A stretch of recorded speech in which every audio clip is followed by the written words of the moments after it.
মাটির টবগুলো পেইন্ট করা শেষ হয়ে গেছে। দেখেন এখানে সাদার মধ্যে গ্রিন আমি পাতা বানিয়েছি, তার মধ্যে ইয়েলো।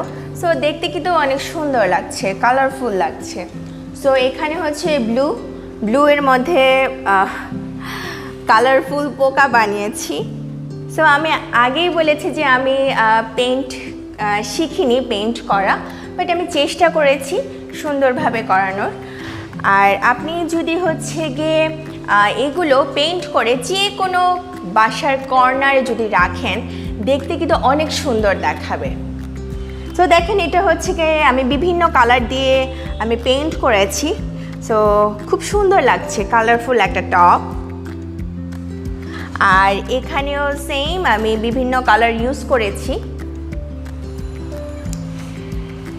সো দেখতে কিন্তু সুন্দর লাগছে। একটু পরে হচ্ছে আমি এখানে গাছ লাগাবো, তারপর গাছ লাগানোর পর আবার আপনাদের সামনে দেখাবো।